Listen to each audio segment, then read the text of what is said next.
Hello, digital art.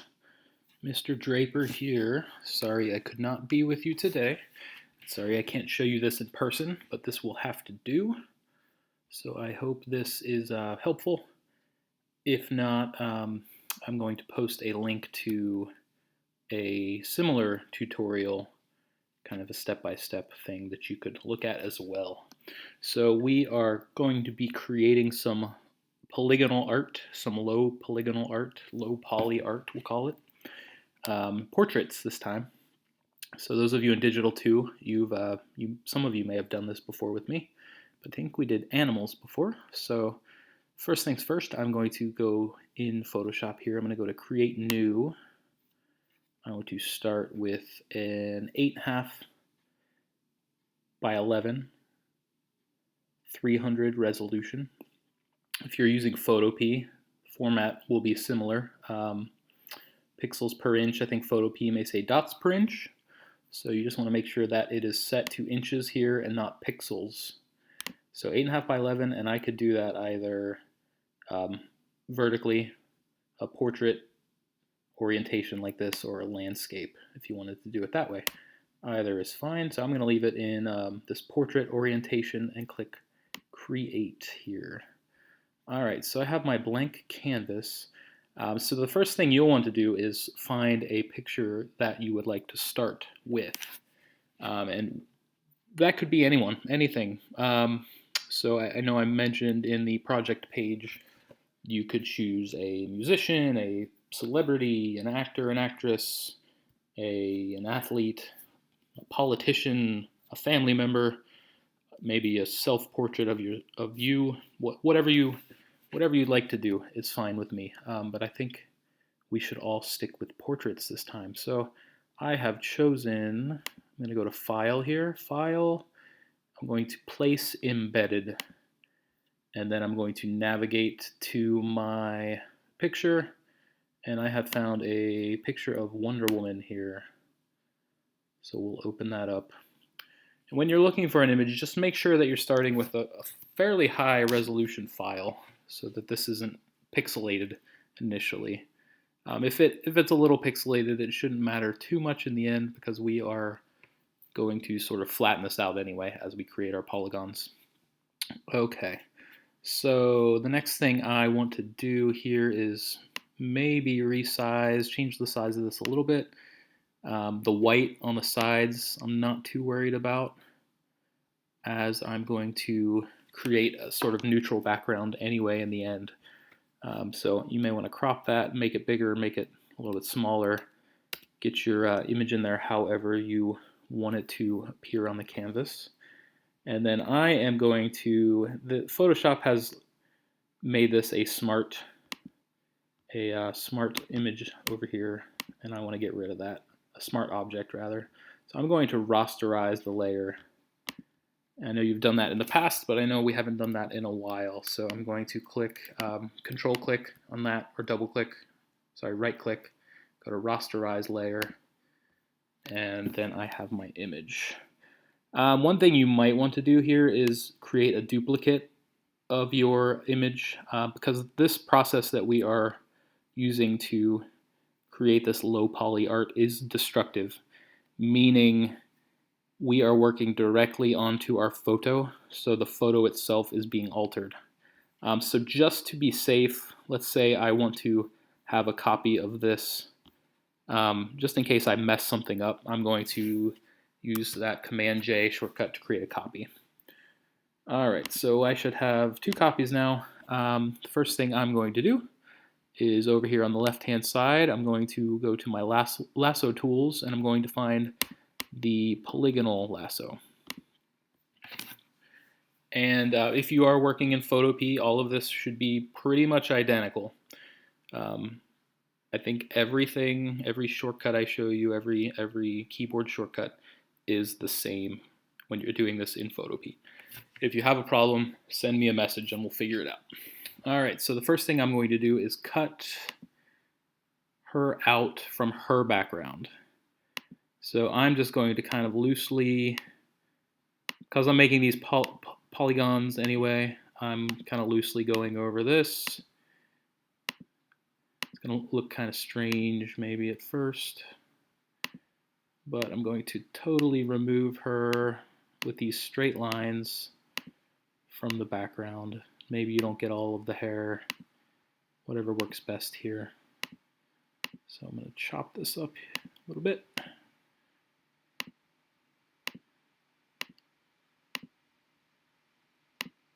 And bring it all the way back to where we started. All right, so I have this selection of Wonder Woman. I want to get rid of the outside of that selection. So I'm going to go to Select, Inverse, to invert my selection, and I'm going to press Delete. And what that should do is erase the background. I went ahead and did that on both layers, so in case I need to go back to that first one, they're both going to be identical. So it's going to erase the background and just going to leave us with this white background layer that we have here. We can always come back into that later and add color if we want.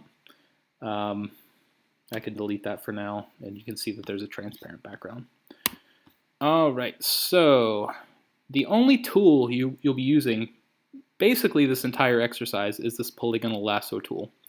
So this tool in conjunction with a specific filter that I'll show you in just a moment.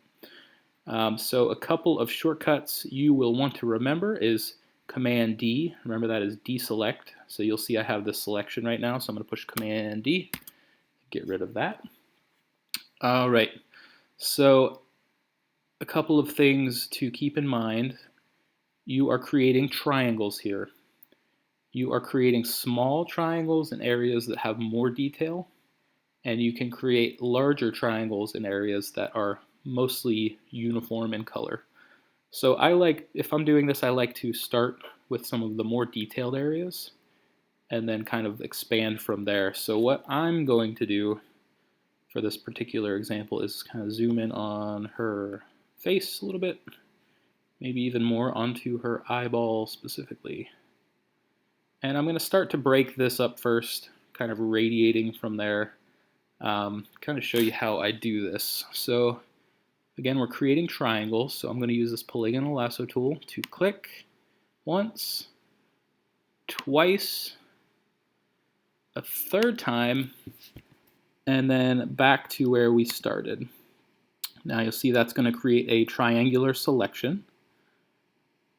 Okay, the next thing I'm going to do is come up here to Filter, Blur, Average. So Filter, Blur, Average.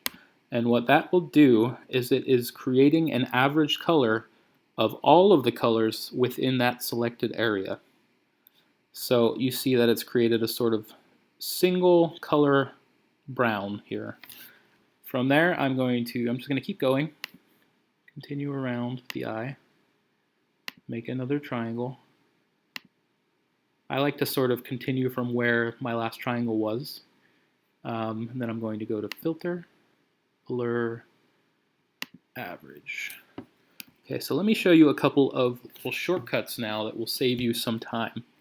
So for my next triangle, I'm going to click once, click twice, and on my third click, I'm going to double click. And what that will do is it will automatically create that line. It'll take this third line and it'll end it at the original point. So that third click was a double click. I'll show you that again in a second. Go to Filter, Blur, Average. Okay, so I'm going to click once, twice. On the third click, double click. Filter, Blur, Average. All right, let me show you one more shortcut that I think might save you even more time. So let's say I continue this. I'm going to start another triangle. One click, two clicks, double click on the third. Now, instead of going to this every time, so instead of going to Filter, Blur, Average over and over and over again, I can go up to Filter and I can see that Average is shown at the top. So that is showing me that Average was the last filter that I used. Now you'll also notice that there's a shortcut for this. So instead of having to move my mouse up here every single time to click into filter and do that, I can use the shortcut of Control Command F, and that will apply that same filter automatically. This should also work in Photopea, and I believe it is the exact same shortcut. If not, it's very similar. Okay, so from here, I will create more triangles. 1, 2, double click, Control Command F to use my shortcut. Now, I hope you're noticing that I am trying to select areas that are similar in color. Because what will happen, so let's say, just as an example, let's say I select this part of her skin and I go over her eyebrow and then I come back up. If I average that color, it's going to be quite a bit darker than if I were to, say, just have a triangle of skin here. So I want to really pay attention to the colors within my triangle. I want to try to isolate colors that are similar in color. So again, I'm going to start with the more detailed areas. So in this case, the eyeball. And I'm going to sort of go out from there. So let's continue this here. Control Command F. Now, if I zoom in more, I might see that I have some gaps in here in a few places. So I could always go over those areas with another little triangle, clean that up. And there's not really any wrong way of doing this. As long as you're paying attention to what your colors are, or where you have colors, similar colors, and trying to isolate those. So let's just keep going. I'll try not to make this video too long because you probably get the point already. And remember, if I ever do something wrong, I can always Command Z and undo it. So that all that did was undo the filter. I'm going to go back and do that again. You could have various size triangles.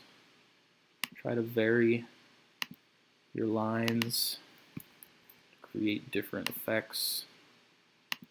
Experiment with this.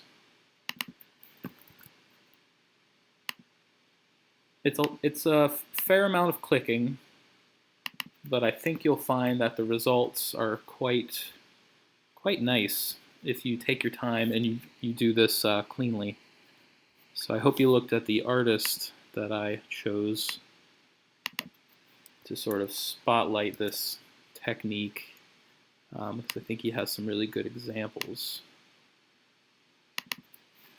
So you notice I'm doing some larger triangles here to isolate some of this white area on her eyeball.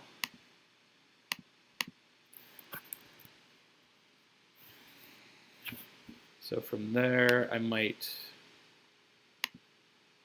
go into some even larger areas. And if you feel like something's too dark, like I feel like I lost a little color there of this kind of pink color because I incorporated too much of these beige colors above.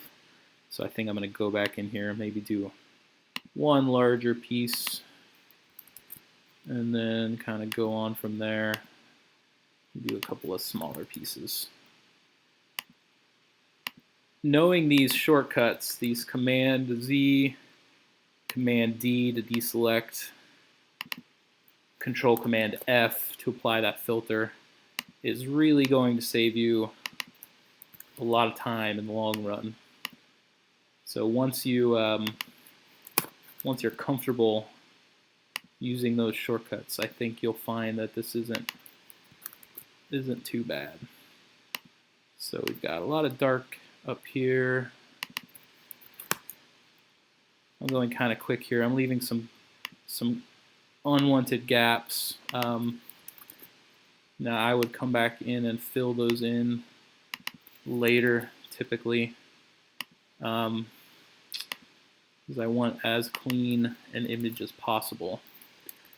If I'm zoomed out, those gaps might not be visible, but we're creating an 8.5 by 11, and I hope we make some nice ones here, and we can print some of these out on the photo printer. So I want you to try to take your time here, make these nice and clean. Okay, so I've got a lot of an eyeball here already. I think I'm just going to come down here and show you what I might do as I get even further out away from the eyeball, because you'll see that on her face, you know, a lot of these areas, the complexion is somewhat consistent. So this little patch is a little darker. There's a lot of similar color here. There's kind of a shadow right here on the side of her face. So I'm going to maybe do something like that. I'm going to stop at the hair so I don't accidentally get a bunch of that dark color that I don't want in there. And I'm going to do, I don't want to get too large, but I'm going to get into some somewhat large triangles here to sort of fill in these larger spaces.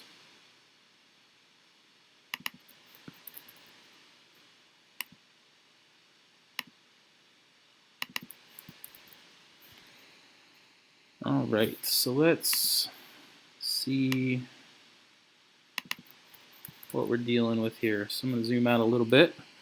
You can kind of see it starting to come together. The more you do, the more the you know, obviously this effect will appear when you're zoomed out, but I think it's coming along nicely so far. Having some trouble with my mouse here. I'm not going to do the whole image here in this tutorial, but I hope I've done enough here to give you an idea on how to do this. And I know I'm not there, but feel free to send me a message if you have a question about this technique. Shoot me an email using my Google Voice. I left that information in that announcement, so you can contact me if you're having trouble with something. And if you've just been moved into the class, welcome. I hope you're able to maybe ask some classmates and figure out what to do. There should be some extra computers I'm hoping that you can use. I will be back towards the end of next week, so I can straighten everything out then. So I hope you had a great winter break. Welcome back.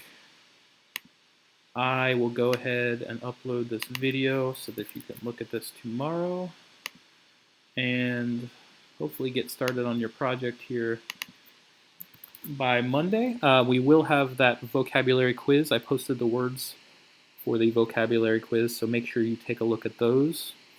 The quiz will be on My Learning, and I will make sure that's published by Friday morning so that you can take that vocab quiz.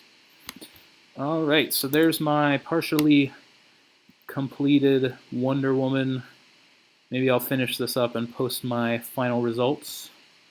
I don't think I've forgotten anything. So again, 8.5 by 11, 300 dpi, or pixels per inch. Remember the shortcuts: Command D for deselect, Command Z for undo, and Control Command F to repeat that last filter. Again, the filter we're using is Blur Average. And again, really the only tool that we're using is this polygonal lasso tool. So it's fairly straightforward, but pretty cool results in my opinion. I hope you like it. I hope you enjoy it. And I hope to see you very soon. Have a great rest of your week and have a nice weekend.